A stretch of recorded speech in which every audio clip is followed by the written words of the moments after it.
Minasan ohayo gozaimasu. Narito na po yung ating second chapter 2 ng ating understanding of people in need of nursing care. So number 1, basic understanding of aging. Ano po ibig sabihin ng ating basic of understanding of aging? Like physical changes due to aging, an elderly person suffers from several diseases that are chronic and that tend to take longer to heal with a high possibility of complications. So, ibig sabihin, pag meron na po tayong nagkakaedad na tayo, mas mataas ang possibility na magkaroon ng komplikasyon ng ating katawan sa mga diseases. So, ano-ano po yung ating mga diseases? For example, okay, so what is aging, minasan? Okay. So aging, a physical and mental function decline as we age. This is called aging. Aging occurs to everybody. So kailangan po para sa lahat ng mula ng early childhood hanggang old age first period. Okay. Characteristic of aging, individual differences exist, or elderly people are more vulnerable diseases prone to stroke or mga heart diseases. And the influence of lifestyle can be or susceptible from infection. So, pinakamahirap pong kalagayan ang isang Riyosha kung ito po ay ano na, may edad na dahil mas masyadong vulnerable sa mga infectious and diseases or susceptible from infection. Okay?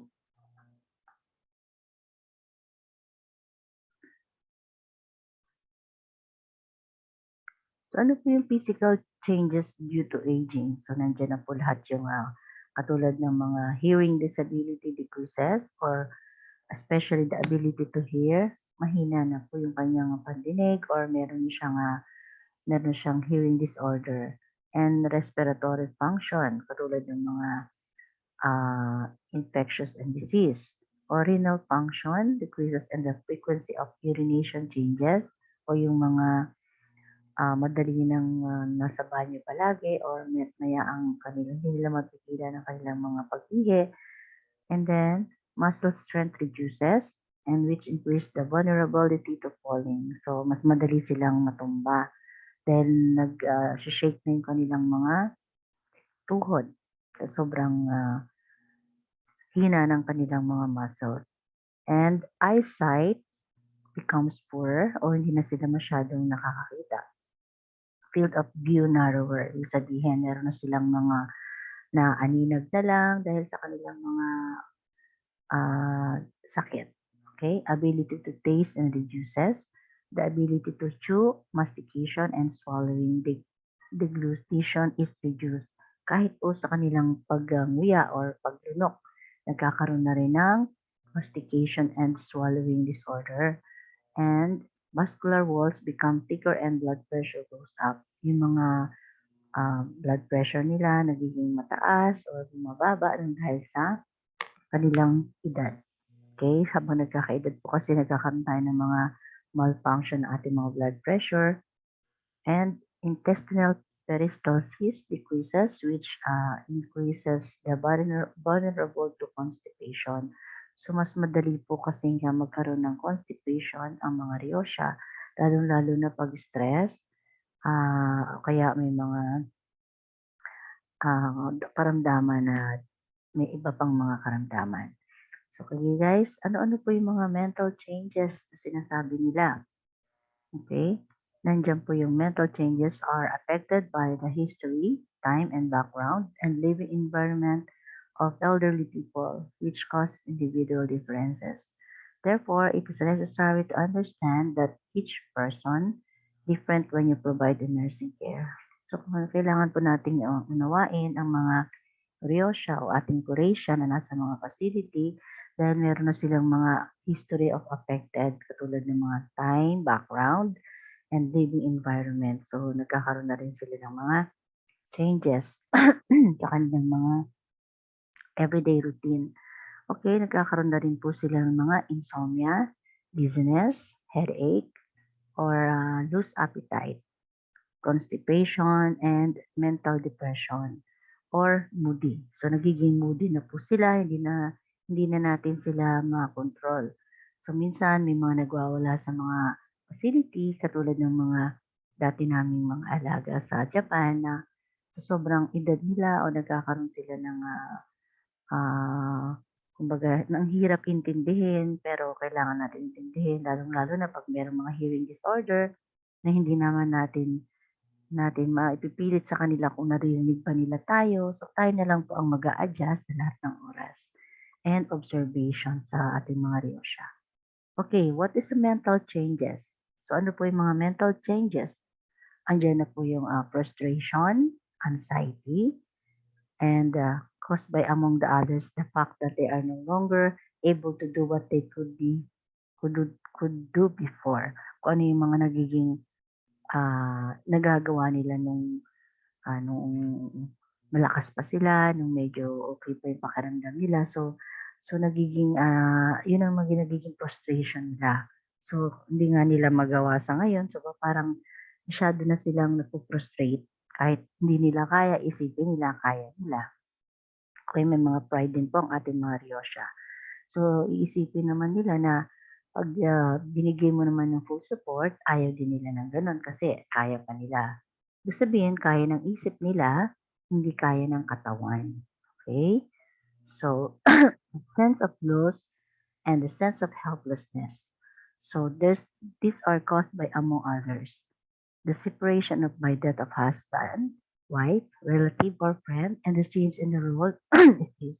The mental changes makes elderly people more vulnerable to depression.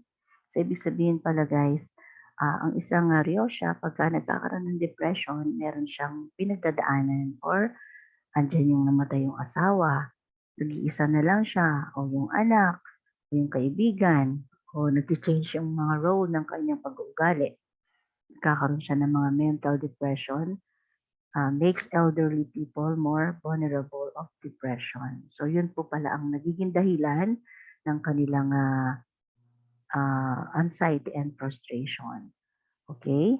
So pagka ganun po ang nangyayari, merong hindi na, yun nga, yung mga lack of appetite, lack of sleep, hindi na sila nakakatulog, hindi na rin sila nakakausap ng maayos. So yung mga ganyan po, minasang umpisa na yan sa depression.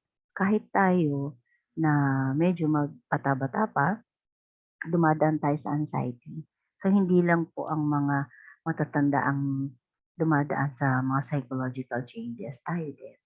So karamihan nga lang po ay yung mga Ryosha na may edad o may mga karamdaman due to diseases, nagkakaroon sila ng kumbaga parang frustration and anxiety. So guys, naintindihan na po? And then, um, okay. So, for example, guys, yung mga symptoms and frequently in elderly people, character of the diseases, okay? And yun po yung mga sinasabi ko, dehydration, fever, constipation, edema. Yun po yung mga swelling, yung edema swelling na mamaga o namamanas. May insomnia, Dissocio syndrome, pressure ulcer, or bed sore. So yan po yung mga tendency na magkakaroon sila ng mga changes. Okay? Okay, guys. So, symptoms frequently of elderly people, nandiyan na rin po yung characteristic of disease of elderly people. Each person suffers from number of diseases or individual difference and excessive with regard to symptoms. So, meron po palang may tendency, excuse me, na magkaroon ng mga symptoms or mga infections ang ating mga elderly people. And aged people are vulnerable to these cases that tend to become chronic. Okay? And symptoms are not very visible. Atypicality of symptoms. So, yun po ang pinaka ah, madaling pinagdadaanan natin mga Ryosha. Madaling sabihin or meaning ng pinagdadaanan nila. So, masyado na po silang vulnerable sa lahat ng mga symptoms. Okay?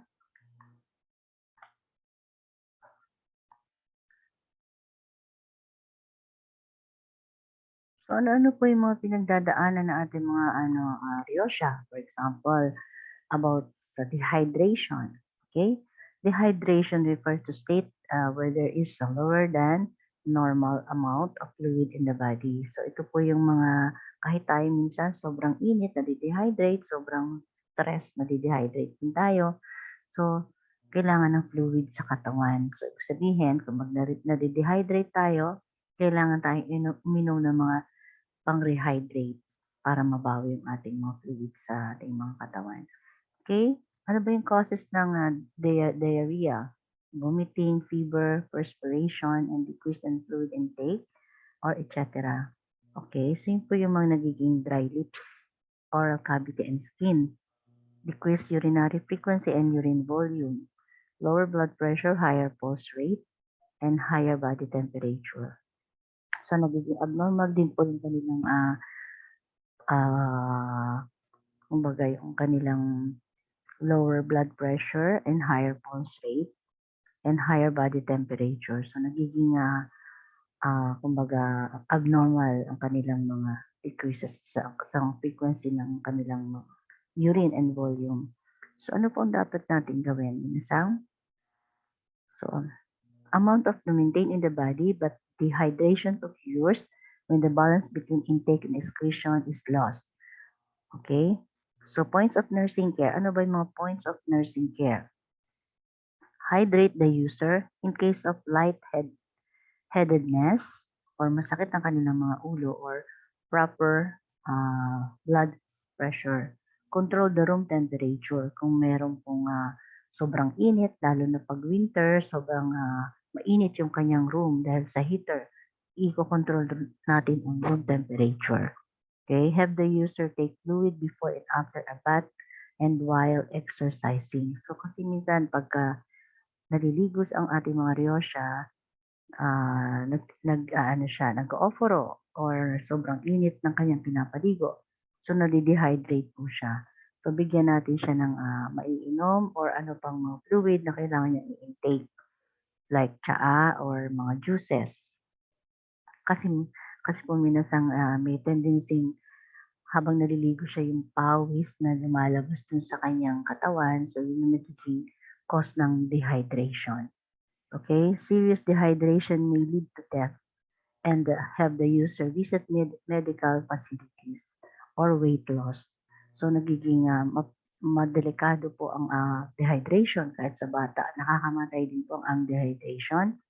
And pag gano'n na po ang nararamdaman, kung nakikita natin sa ating mga Ryosha, so kailangan na natin i-consult sa ating mga medical facility o medical professional.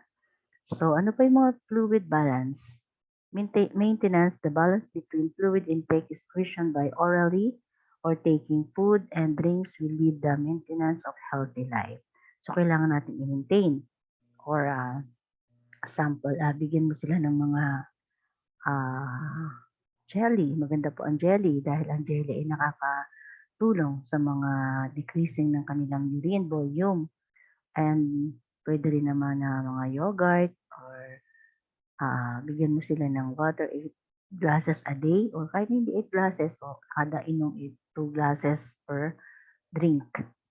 Okay?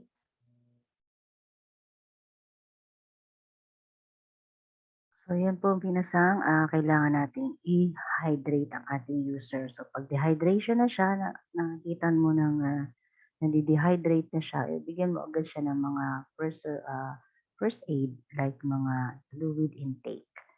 Or pag nakita mo ng may fever, i-observe na natin kung ano yung mga dapat gawin. So, ano po minasang?